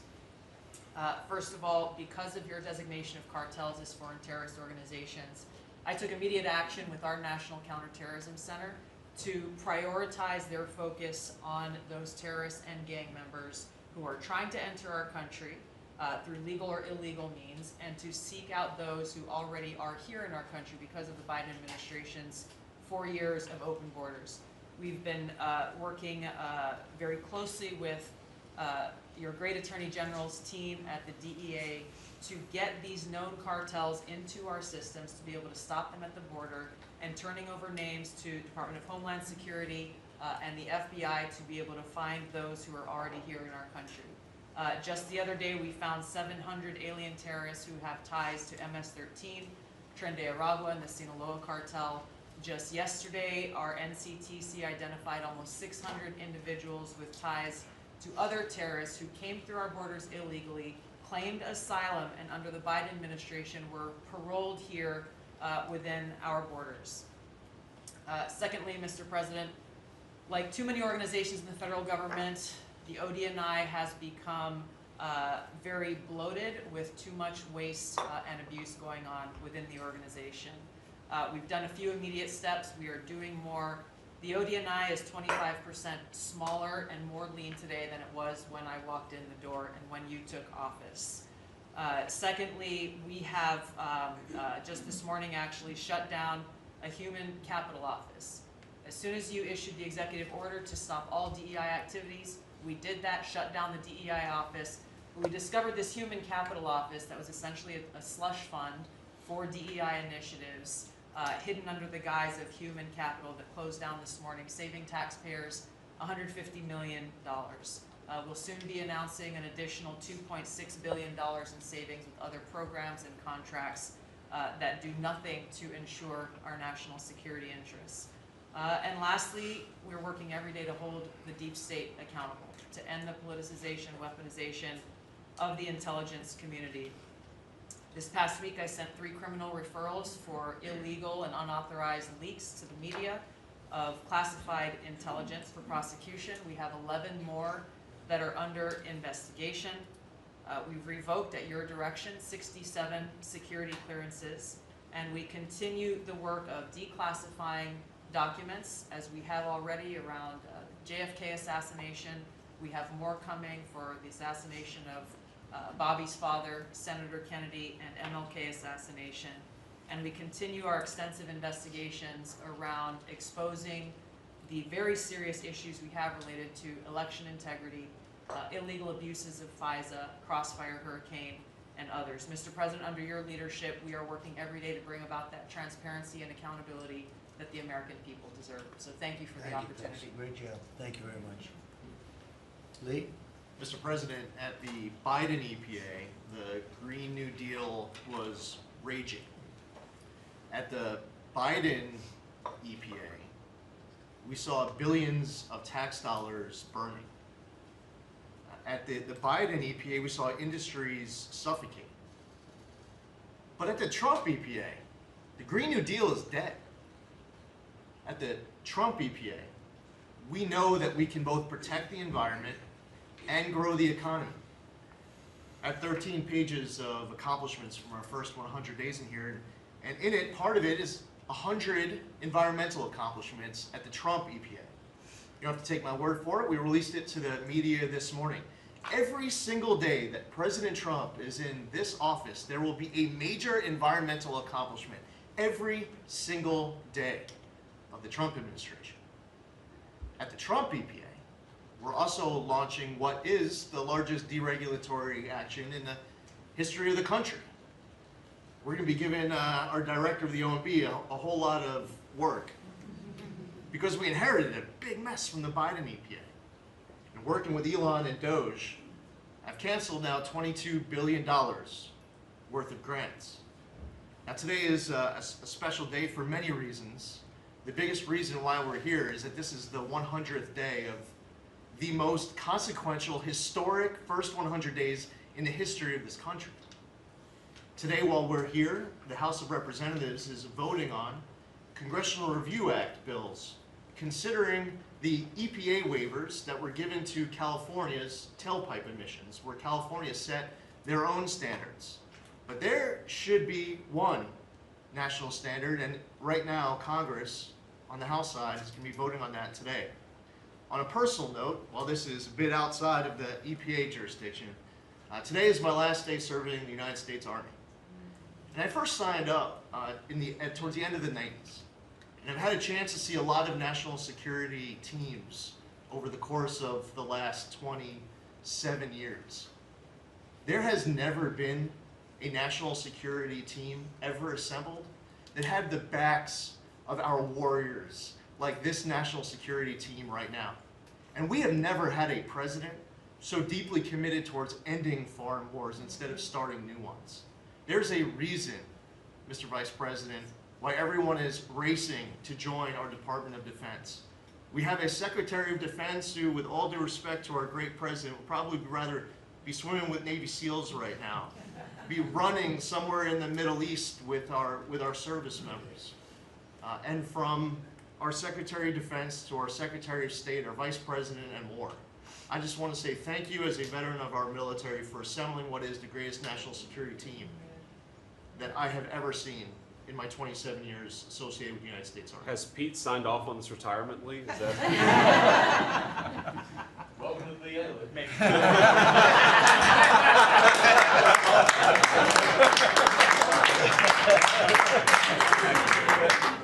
Thank you for your service, Lee. Yeah, thank you. You're doing a fantastic job. We appreciate it very much. So, Well, Mr. President, I don't think I have ever worked so hard to try to fire myself.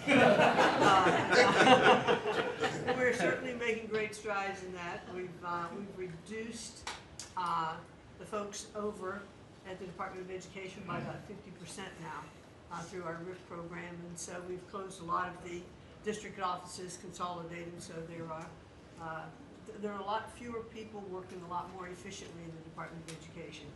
The commissioners of education in every state, and I was at a meeting with them not too long ago for not only our states but our territories, They are thrilled with the opportunity now to be able to have more control over the education in their states, to get rid of a lot of the red tape and regulation that's kept them from doing what they're doing. So we're seeing, I think, great improvements. We'll see test scores, I believe. It'll take a bit for them to be able to go up, but I think now that they're going to have the opportunity to put in their own programs, we'll see that grow.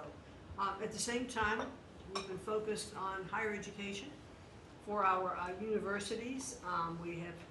We've returned proper enforcement of Title IX protections to schools. We have stopped funding to Columbia, for instance, and some other schools for not only Title IX but Title VI infractions. And those are moving along. I think we've brought people to the table. They know that you are serious. You meant what you said. They're going to make changes. They're making their campuses safer again. Anti-Semitism was just out of control in many of our universities. And so some tried to, in fact, Harvard is sued, and they're saying that it's, First Amendment infraction. No, this is civil rights, safety on our campuses for our young students, who are there. And with Pam's help and the task force that we formed with HHS, with GSA, with other agencies, we're going to make sure that our campuses are safe. And so there's a lot of good work going on. I think one of the biggest things, you'll be very happy to hear this, Mr. Vogt, that we are putting back into place collecting on our student loans that have been delinquent since March of 2020. Been no effort to recollect on those loans. As of May 5th, a letter goes out that the loan recollection is beginning again. So for those people who have borrowed money and who have not been paying, that's just not to be punitive. There are many ways that they can go online to understand how they can get back into the right payment structure, because when they're in default, they can't buy a house, they can't buy a car because their credit scores are down. So it's helpful to them as well as to get this money back into the country. I mean, $60 billion of increased student loan debt since 2020. And in total, we've got almost $1.7 trillion in student debt. So we're gonna start getting it back.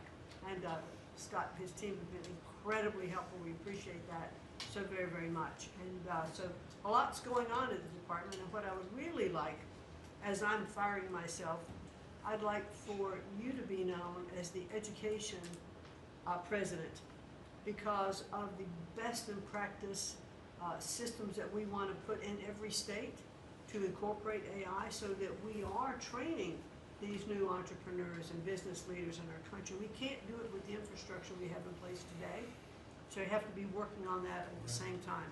So we're going to be doing that. So thank you for your charge to elevate education so that we are providing for every student access to excellent education. Thank you, sir. Thank you very much, Linda. And what's going on with Harvard and some of these colleges that are taking vast amounts of money, who also have vast amounts? They've got $52 billion, and really scamming the public and hiring people like de Blasio and Lori Lightfoot, who are certainly two of the worst mayors in the history of our country, paying them a fortune of salary and having them teach our children how to manage cities and how to manage government. What's the word as of this morning on, let's say, Harvard? Well, we're negotiating with them. When we went back to them to say we welcome them back to the negotiating table, their response was a lawsuit. So Pam and her team are helping work with that. And I am, enjoying the fact not only am I firing myself, but I'm now being sued fairly regularly by different departments of education. But we're staying tough with them. The other thing that we're looking at also are the 117 violations of these big universities like Harvard and others who are not reporting, as they're required to do by law, foreign money that comes in and how much that is and where it comes from. And so that is And students. Yeah, and it's very serious. Where are these people coming from? Yeah, Yes, sir, exactly. we pulled back their grants because Harvard isn't responding to us, criminal activity by their students. And until they give us that list, they're not getting any more grants from Homeland Good. Security. I think you should pull it back. We did. The students they have, the professors they have, the attitude they have is not American, and I think you should. A grant is a grant. We don't have to give grants. Exactly right. So we'll pull back the grant. All right, very good. Thank you very much, Linda. Bobby? Mr. President, thank you for your extraordinary leadership. Over the past 100 days, we are already making America healthy again. We announced last week the ban on the 9 petroleum-based synthetic dyes, food dyes. Within 2 years, within 2 months, we're going to ban the worst 2 of them. I am working with Secretary Rollins on dietary guidelines, the dietary guidelines that the President Biden's administration gave us. 453 pages. They're basically unreadable. And they are the product of the same kind of politicized science that drove Fruit Loops to the top of the food pyramid. And we're going to do real science, gold standard science. We're going to develop we have till December to do it, but we are working very, very fast together. We're going to get it done by the end of the summer in time to drive change, major dramatic changes in the school food, the school lunch programs over the next school year. I'm working also with Secretary Rollins on the SNAP program and to get sodas and candy off of the food stamp program. 10% of food stamps go to SNAP. And I want to thank you for your courage. You are a business-friendly president, probably the most business-friendly in our history, but you're also willing to stand up to very, very powerful businesses, and you've shown that again and again. Secretary Rollins had the soda industry come and knock on her door very much, very loudly, and they said to her, well, the SNAP program is not supposed to be about nutrition. She pointed out to them that there is no nutrition in a soda. And they said, well, it's not supposed to be about nutrition. And she said to them, the name of the program is supplemental nutrition. It is about nutrition. And we should, we have 38% of our kids are diabetic or pre-diabetic, and we are paying at both ends. We're paying for the food-like substances that make them diabetic, and then we're being bankrupt. We're spending $1 trillion a year on metabolic dysfunction. It's existential and it's not sustainable. We have, I visited Arizona, West Virginia, Utah, and Indiana in the last 2 weeks, who have all applied for SNAP waivers. We're encouraging, thanks to Brooke Rollins' leadership, all of the states to apply for those waivers. I also visited Utah, which is the first state to ban supplemental fluoride. Florida yesterday passed a bill to ban supplemental fluoride. I'm confident Governor DeSantis is going to sign that. We are working, Lee Zeldin and I are working together to change the federal fluoride regulations, to change the recommendations, and we're looking at the science now. I want to point out that in August, the National Toxicity Program, which was an arm of the NIH, did a meta-review of all the science on fluoride and found that there's a direct inverse correlation between fluoride exposure and low IQ in children. So the more you get, the stupider you are. And we need smart kids in this country, and we need healthy kids, and thank you for your leadership. We're going to get there. We're reviewing the GRAS standards now we're revamping them to get 10,000 ingredients that are in our foods. The Europeans only have 400 ingredients. We have 10,000. There are chemicals we know nothing about. And we are going to stop that process, and then we're going to go back and look at these chemicals and make the companies either get rid of them or to label them. We've launched Operation Stork Speed, and we're going full speed ahead to make sure that we have good, high-quality milk for children. We have launched the autism study at your direction. By September, we'll have some of the first answers. Within 6 months of that, we will have definitive answers, not only for autism, but for the etiology of a whole range of autoimmune diseases that have become epidemic in our children. We have ended HHS as the role as the vector, the principal vector in this country for child trafficking. And during the Biden administration, HHS became a collaborator in child trafficking and for sex and for slavery. And we have ended that, and we're very aggressively going out and trying to find these children, the 300,000 children that were lost by the Biden administration. And we have ended funding for gender mutilation surgeries and other kind of gender dysphoria practices, and thanks to Elon, we have saved $67 billion at our agency without compromising any of our critical programs. Mr. President, I want to thank you for your vision, for your leadership, for giving me the 100 busiest days of my life, and most exciting and most rewarding. And there's, over the next 100 days, we're going to do much, much more. That's good. Thank you very much, Barry. Very good, very important. Thank you. Doug, please. Well, President Trump, on your first day in office, you wisely declared a national energy emergency. And this was essential because it was the signal that we're going to go 180 degrees from the disastrous and dangerous Biden policies that were based on a climate ideology that was the root cause of the inflation in this country. It was the root cause of wars abroad. It was the root cause of our manufacturing disappearing from our country. We can't have energy security. Without energy security, we can't have national security, and you understood that. But now with everything that's flowed from that, dozens of other EOs that you've done, America is back in the energy business. As Chris said, there's been a signal that's sent around the world. Capital is flowing, coming back in. The smart money is coming to this country. And now you've given us a chance to win the AI arms race against China. We know we're up against a formidable competitor. China opened up 94 gigawatts of coal in the last year. That's more than all of California and all of New York combined in the last year. We've had presidents in the past, the Biden administration, that were running away, again, under this climate ideology. You've embraced baseload power in this country. I'll never forget standing in the East Room with you, surrounded by the coal miners around this country, where you said, hey, big, beautiful coal.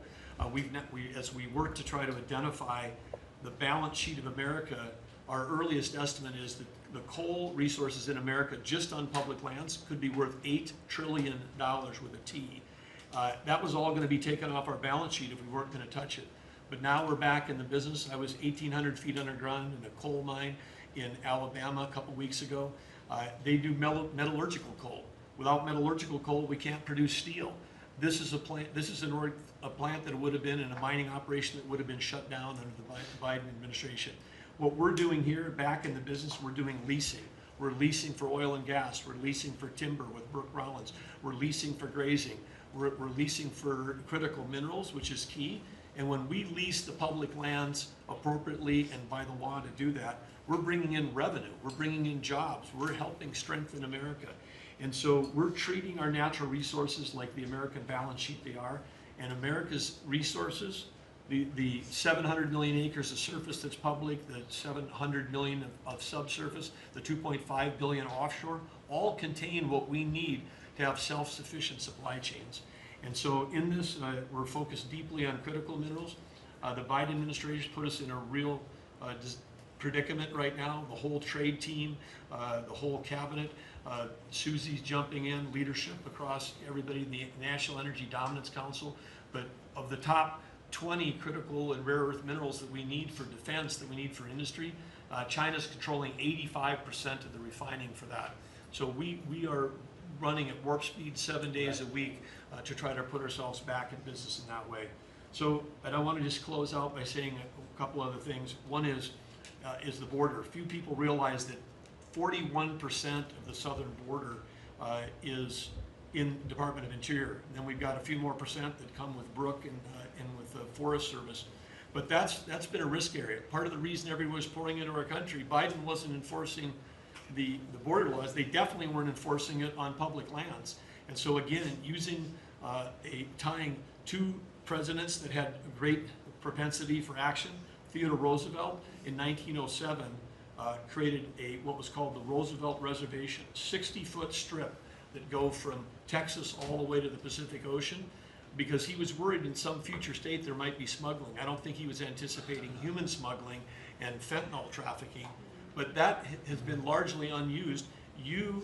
he gave us the authority to transfer that. And so working with Christie and working with Pete, we've transferred that to the DOD. So transferring land from the other agencies like Interior to the Department of Defense, then as Pete said, they can do the detain and assist with the military. And having been down at the border multiple times in recent week, I can confirm everything Christie said.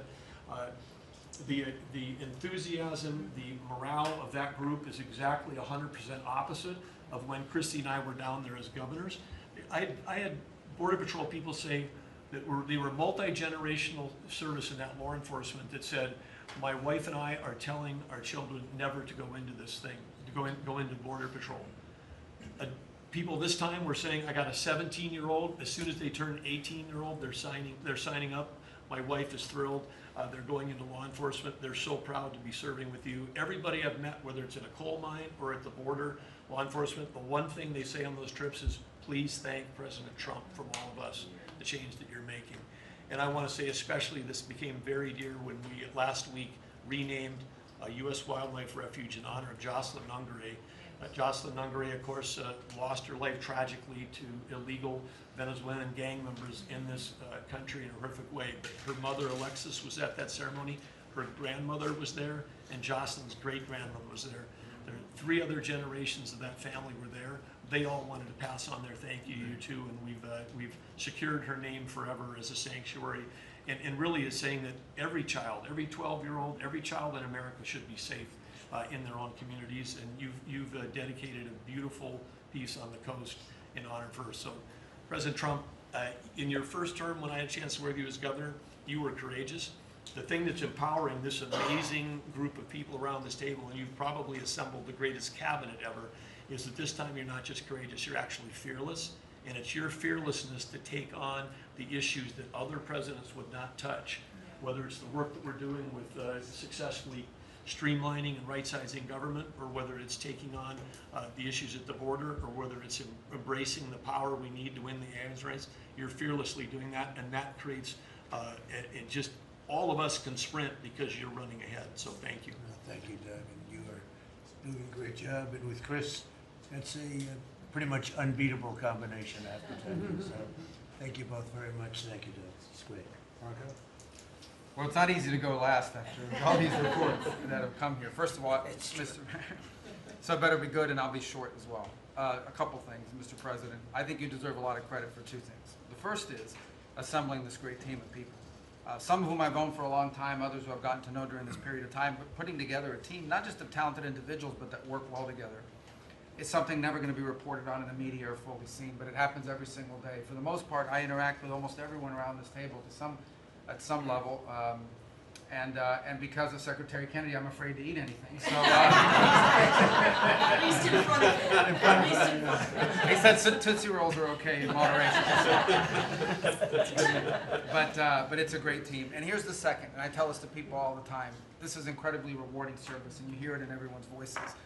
Traditionally in the past, and it's one of the problems we got in as a country, is presidents would say, okay, let's go do something, and then they would have to do a study, and then a study on the study, and then a long internal deliberative process, and by the time you got to it, it was too late, or somebody had forgotten it.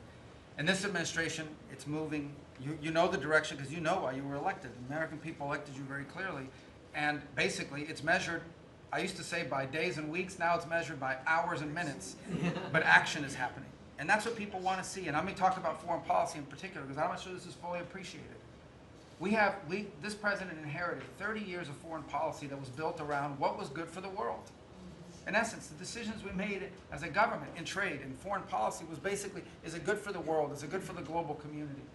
And under President Trump, we're making a foreign policy now that's, was it good for America? I was appointed by you and confirmed by the Senate to be the head of the United States Department of State. Not the World Department of State, not the Global Department of State, the United States Department of State. And what that means is our foreign policy is guided by 3 things. Does it make America stronger? Does it make America safer? And does it make America richer? If something doesn't do one of those 3 things, and hopefully all 3 of those things, we're not doing it. Now, we went out and hired a consulting firm to help us organize ourselves. Luckily, they were free. They're called the Department of Government Efficiency. And they helped us do a couple things. Number 1 is our foreign aid. We were funding some crazy stuff. Crazy stuff. You tell me, how does a puppet show in some country around the world make us stronger, safer, and more prosperous. So we got rid of puppet shows and a bunch of other things. I'm sure they were very good puppet shows. And I'm sure that a bunch of charities in the world can go pay for it, but the American taxpayer should not. We've also, by the way, Mr. President, under your direction, reorganized the Department of State. We had offices within offices within offices that didn't even know they existed themselves, not to mention the rest of them. And so we've begun to reorganize that as a way to be able to empower our embassies and our ambassadors and our regional bureaus to do what many of them signed up to do. And we have a great team of ambassadors you've appointed. They're coming online every single day. Very talented people that are involved. Something else we got out of the business of, wasn't widely reported, or maybe it was. We had an office in the Department of State whose job it was to censor Americans. And by the way, I'm not going to say who it is. I'll leave it up to them. There's at least one person at this table today who had a dossier in that building of social media posts to identify them as purveyors of disinformation. We have these dossiers. We are going to be turning those over to these individuals. Was it me or Elon? We can follow up with the media story. Well, we are going to turn over these dossiers to the individuals, and they'll decide whether they want to disclose it or not. But just think about the Department of State of the United States had set up an office to monitor the social media posts and commentary of American citizens to identify them as vectors of disinformation, when we know that the best way to combat disinformation is freedom of speech and transparency. And so that's what we're going to be in the business of doing. We're not going to have an office that does that. Beyond that, Mr. President, and this I'll move quickly because this has been a team effort, we have gone to countries all over the world and said, hey, you want good relations with the United States, you need to take back your people that are here illegally. And we've had historic cooperation. Beyond that, and I say this unapologetically, we are actively searching for other countries to take people from third countries. So we are actively, not just El Salvador, we are working with other countries to say, we want to send you some of the most despicable human beings to your countries. Will you do that as a favor to us? And the further away from America, the better, so they can't come back across the border. I'm not apologetic about it. We are doing that. The president was elected to keep America safe and to get rid of a bunch of perverts and pedophiles and child rapists out of our country. Here's something else we've done. We stopped giving student visas to people who are coming here to burn down our universities and take over libraries and harass people. Why are we giving student visas to people who are coming here to create disruption? And we've taken away the student visas of people that have come here to do that. It's simple. If you're coming to America to start riots, we're going to take away your student visa. And by the way, every country in the world that I've traveled, 14 countries in 14 weeks, you know what they all say to me? Yes, that's what we would do too. So the only people who seem to disagree with us are a handful of federal judges and a bunch of crazy people who get paid to write and report. So anyway, we're getting rid of that. The last, but now here's some good news. You know, we're going to have the World Cup, the FIFA World Cup, the FIFA Club Cup, and then we're going to have the Olympics. So we have to have a Consular Affairs Bureau. We have very good, talented people there, but we are going to infuse technology, again, working with our consultants, to be able to, millions of people are coming into this country for this. And, but we've done it to improve customer service. For some of us who served in Congress recognize that about a year and a half ago, we had a meltdown under Biden. You couldn't get a passport. You got people calling, I have a cruise on Friday, my passport expires. In the month of March, we processed 2.78 million Americans, their passports. That is the historic, it's the largest single month processing of passports ever, and we think it's a good way to build the momentum to be able to do the visas. Two last points I want to make. We have a great team that you've built. I want to especially acknowledge Steve Woodcock. This is a person that doesn't have to be doing what he's doing. He has a very good life in Miami, my hometown as well. He has worked incredibly hard, has done it without any agenda, and we need to acknowledge him. I want to acknowledge Mr. Boulos as well, who did something really great last week. They told us this war between the Democratic Republic of Congo and Rwanda is intractable. It can never happen. It will never happen. I sent Mr. Boulos, your envoy. A week later, I look on my schedule, the signing of a declaration of peace between the Democratic Republic of Congo and Rwanda. We signed it at the State Department last week. We hope it will lead now to a lasting, permanent peace that we hope to invite them back to Washington to sign. So two great, and we have a lot of good people working on our teams as well, but these are two great people.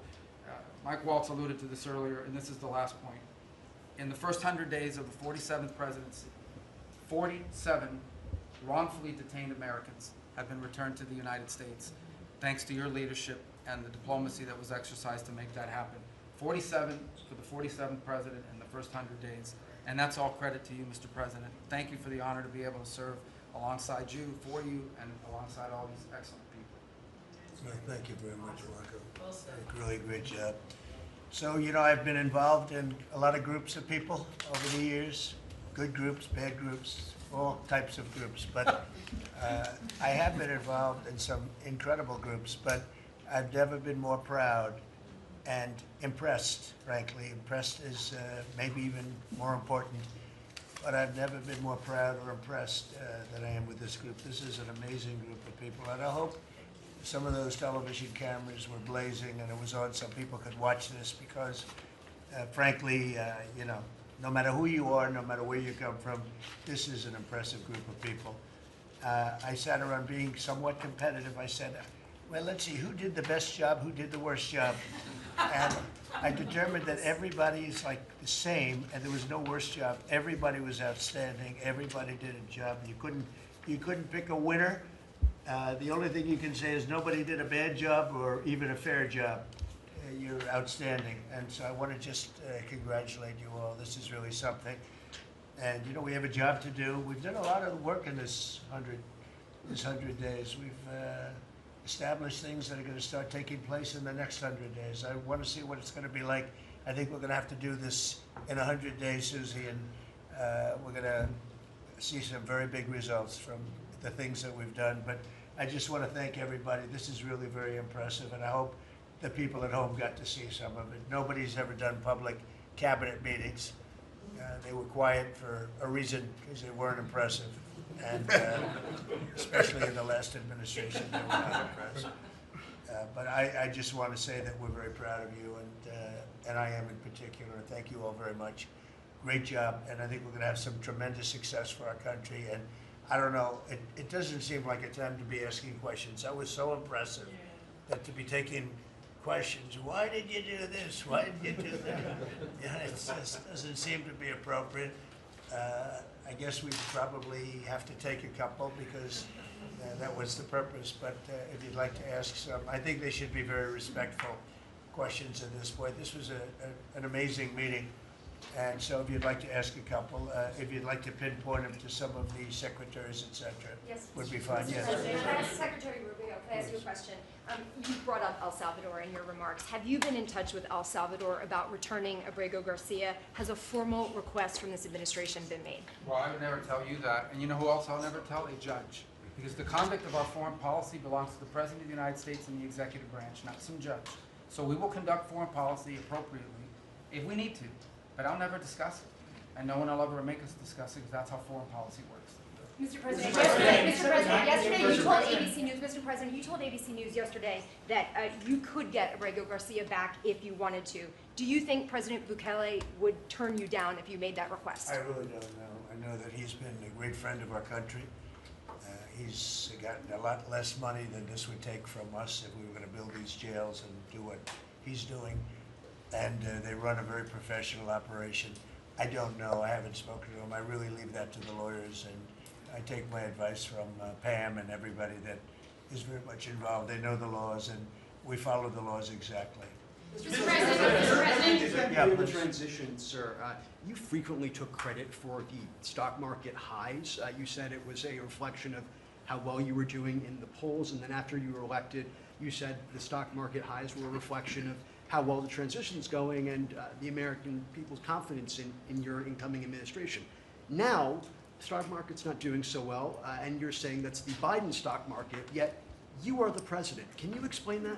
Yeah, I'm not taking credit or discredit for the stock market. I'm just saying that we inherited a mess, both at the borders. You could look at every single one of the people here, and no matter who it is, they're doing better, and they are far superior to what took place for 4 years before us. When you look at prisoners being allowed to come into our country at will, just at will, people from mental institutions, gang members, drug dealers, when you look at that, what they've done to our country, and also having to do with finance, look at what happened with inflation. We had the worst inflation probably in the history of our country. They say 48 years, but I would say in the history of our country, it ate away at people. And even though you saw a stock market going up somewhat, because in my case, I had the biggest stock market increase, 88% in the last term, in my last term. but I don't view the stock market as the end all. It's an indicator. But what the stock market really tells you, and when you look at the stock market in this case, is it says how bad a situation we inherited. This was a quarter that we looked at today, and we took all of us together. We came in on January 20th. So this is Biden, and you could even say the next quarter is sort of Biden because it doesn't just happen on a daily or an hourly basis. But we're turning it around. It's a big ship to turn around, and we're going to have the greatest country financially in the history of the world, I believe. I think we're going to do things and we had to do it. We reset the table. We were being ripped off by every single country without exception. I'd have to really think hard for who hasn't taken advantage. And I don't even blame those countries. I blame the person that was sitting right here where I am for allowing it to happen, where our country was ripped off on trade, hundreds of billions of dollars, and now we're doing better than we've done in a long time. You know, we were losing $4 to $5 to even $6 billion a day on trade with Biden. And now we have it down to a very manageable number, and the tariffs, for the most part, haven't even kicked in yet. So that's the way. Stock markets, to me, are an indication, but the big indication is what's happening, and the people around the table know what's happening. Yeah. The Ukraine minerals deal is set to be signed in 24 hours or What's so. it? Is it true that the Ukraine minerals deal is about to be signed in the next 24 hours or so? There's some reports saying that. And if it's true, has the deal changed at all from the last time we heard about it? Well, I'll ask Scott to answer the question because he's responsible for it. Yeah, our side's ready to sign. The Ukrainians decided last night to make some last-minute changes. We're sure that they will reconsider that, and we are ready to sign this afternoon if they are. Can you talk about those last-minute changes? What was removed or put in its place? Nothing's been removed. It's the same agreement that we agreed to on the weekend. No changes on our side. Just to put that in perspective, though, when I came here, I said, how much money have we given to Ukraine? The real number is about $350 billion. It's unthinkable. And we had no security. We had no nothing. We were just pouring money there, unsecured money, putting it in banks, and anybody could have taken it out. You know, anybody over there, it was their decision. I've never seen anything like it. Europe, on the other hand, which is obviously that whole situation is much more important to Europe because we have an ocean in between. But Europe gave about $100 billion.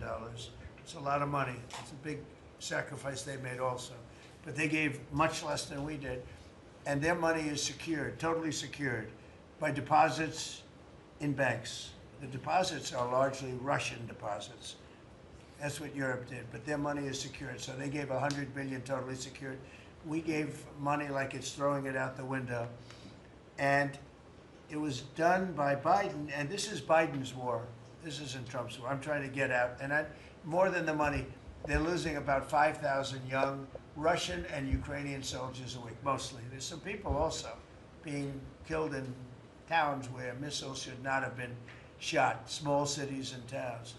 But we are trying to save the lives of about 5,000 young, mostly soldiers, that are losing their lives a week. I see satellite photos, probably off one of his satellites, come to think of it. But I see satellite photos every week of fields with arms and heads and legs scattered all over. It's a violent, violent, horrible situation. And more important than the money, I want to save the lives of people from other countries that are dying so stupidly, so needlessly, and they're dying. But I said, what are we doing? How did we get into this war? It would have never happened if I were president. Everybody knows, and it didn't happen for 4 years. Wasn't even thought of. I discussed it with President Putin a lot. Ukraine, it was the apple of his eye, but there was no way he was going to do anything. Zero chance. And I said, you know, we feel foolish. The Europeans are putting up money. It's totally secure. They get the money back. We're putting up much more money. We have absolutely nothing. And I didn't want to make a complicated deal. I didn't want to make a deal that couldn't be made because Ukraine doesn't have very much money. They're going through a very bad period of time. It's been brutal. But I felt very foolish being a judge. So I said, well, we want something for our efforts beyond what you would think would be acceptable. And we said rare earth. They have very good rare earth. As you know, we're looking for rare earth all the time. Rare earth is called rare for a reason. And they have a lot, and we made a deal where our money is secure, where we can start digging and doing what we have to do. It's also good for them because you'll have an American presence at the site, Chris. And the American presence will, I think, keep a lot of bad actors out of the country, or certainly out of the area where we're doing the digging. So we made a deal, and I assume they're going to honor the deal. I put Scott in charge, and Scott's done it beautifully, but we haven't really seen the fruits of that deal yet. I suspect we will. I suspect we will. Mr. President, progress. You had set a 90-day deadline through an executive order for Secretaries Hegseth and Noem to review whether to recommend to you whether to invoke the Insurrection Act to send troops to the southern border. Is that something you're still considering? Well, I'm talking to them, and it's not hard and fast, but I'm talking to them, and I will tell you that the border is the most secure it's ever been. We have never had anything like it. And when you said, Christy, before, it's 99.999, and I guess that means one person maybe, or two people. It's actually turned out to be 3 people came across the border versus hundreds of thousands of people under Biden. And we're talking about people coming. Look, people, they have souls, they have hearts. Many of them are good, but we have a country that's under siege. We have a country that really is under, I think it's under attack. In many ways, worse than under attack, because there are no uniforms. You don't know who the attacker is, so you really don't. It's not like you're fighting an army. You're fighting people, you don't even know who they are. But 11,888 murderers, many of them murdered far more than one person, are roaming. Now, some of them have already been caught. A lot of them have already been caught and taken out. But we're being impeded by judges from doing our job. And hopefully that situation is going to be solved, because I think nobody wants to have murderers and people from jail, and I mean for serious, serious crime. I remember the Biden people used to say, no, these are aliens that came into our country and they don't commit crime. I said, they don't commit crime, they commit worse crime. They make our criminals. Some of these people that they've allowed in through open border policies, the dumbest thing I've ever seen. You can look at some of these people and you say, this is not going to end well. But the people that they've allowed into our country are making our criminals look like the nicest people on earth. I will tell you, these are serious criminals. These are violent criminals. These are people that would kill you and wouldn't lose an ounce of sleep, and they wake up the next morning and they don't even remember it. This is a rough, rough, tough group of people, and we've got to get them out of our country. And the law says, I believe, I hope, and I think Pam will be very successful in proving it, but we've run into, I would call them rogue judges. Somebody could criticize me for that. These are rogue judges. These are radical left, generally radical left, horrible judges. And we didn't lose all of these people. You know, we've lost a lot of people to death and to rape, all sorts of crimes committed by the people that poured into our country. And they came in totally unimpeded. Just come on in. And you see it every night. You'd see thousands and tens of thousands of people pouring into our country. We have no idea who they are. And to this day, we're looking for people. We have no idea. We hear that we have terrorists in our country that are so bad, they couldn't stay in any other country, but we're getting them out. And the group between Pete and Christy and Tom Holman and everybody working together, people that you would least suspect are reporting them, getting it, and the public is reporting them. The public is seeing. The public is calling and they're saying, you know, I live in a house and next to me moved in a group of people and they are very violent, and would go and would find out and would say, yeah, you're right, they were really violent, and we have information on most of them. So I just think it's incredible what's taken place. But we right now have a very, very secure border. Right now we have the most secure border in the history of our country, so I don't think we have to worry about your question too much. Mr. President, as Prime Minister, Canada ran against, not only against the Conservatives, but also against you. Yesterday, both parties. yesterday he spoke about American betrayal. Are you interested in rebuilding relations with Canada, and if so, how? No, well, I think we're going to have a great relationship. He called me up yesterday. He said, "Let's make a deal." You know, he was running for office. They both hated Trump, and it was the one that hated Trump, I think, the least that won. I actually think the conservative hated me much more than the so-called liberal. He's a pretty liberal guy. But no, I spoke to him yesterday. Couldn't have been nicer, and I congratulated him. You know, it was a very mixed signal because it's almost even, which makes it very complicated for the country. It's a pretty tight race, but he's a very nice gentleman, and he's going to come to the White House very shortly, within the next week or less. Mr. President, when will you speak to President Xi of China? When will you That'll speak to him? happen. I mean, look, right now, and I told you before, they're having tremendous difficulty because their factories are not doing business. They made $1 trillion with Biden, $1 trillion, even $1.1 trillion with Biden selling us stuff. Much of it we don't need. You know, somebody said, "Oh, the shelves are going to be open." Well, maybe the children will have $2 instead of $30. You know, and maybe the $2 will cost a couple of bucks more than they would normally. But we're not talking about something that we have to go out of our way. They have ships that are loaded up with stuff, much of which, not all of it, but much of which we don't need. And we have to make a fair deal. We've been ripped off by every country in the world, but China, I would say, is the leading one, the leading candidate for the chief ripper offer. There has never been a country that's been ripped off more than the United States of America under some of the dumbest leadership. And it usually starts with the president. And you can go back, and I'm not just talking about Biden. It's been the worst. I mean, the trade deficits and everything else, he's been the worst.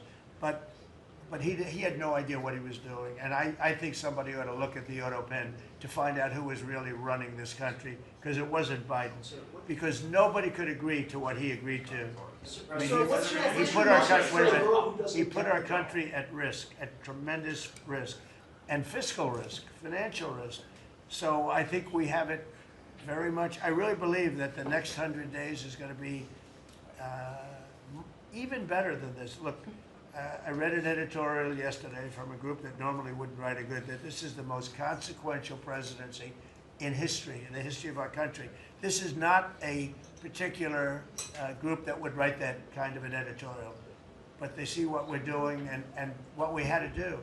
And I believe if this group, not just me, if this group wasn't here, I think our country was going to be in, if it was lucky, just serious trouble, but a lot worse than that. I think our country could have been a total disaster.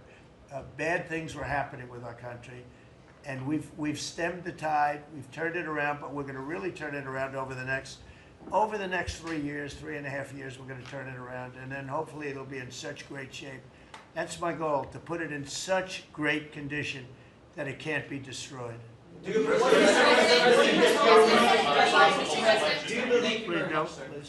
mentioned this last night in your speech in Macomb, but we're facing an unprecedented situation where there's a lot of abuses of nationwide injunctions, sort of seemingly designed to curtail your power, specifically when it comes to deporting these illegal, violent aliens that came in under the previous administration. Yeah. Have you spoken to your team about ways to mitigate this and continue to deliver for the American people on that aspect? There are ways to mitigate it, and there's some very strong ways. There's one way that's been used by 3 very highly respected presidents, but we hope we don't have to go that route. But there is one way that has been used very successfully by 3 presidents, all highly respected, and hopefully we don't have to go that way. But there are ways of mitigating that. I want to thank you all very much. I thought this was an incredible cabinet meeting. I think there's probably has never been a cabinet meeting like this, and you've never seen it on tape, that I can tell you. And I want to just congratulate everybody at the table, but we have a lot of work to do, but we're off to a great start. Thank you very much, everybody. Do you enjoy, Mr. President, taking the White House back second time? How's your life here? Thank you, everybody. I'm working hard. I like my life. I'm working hard, but I like it because we're doing a lot of good for a lot of people. Thank you very much. Thank you.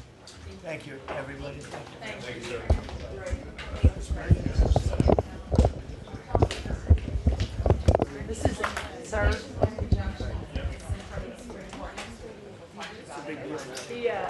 I learned.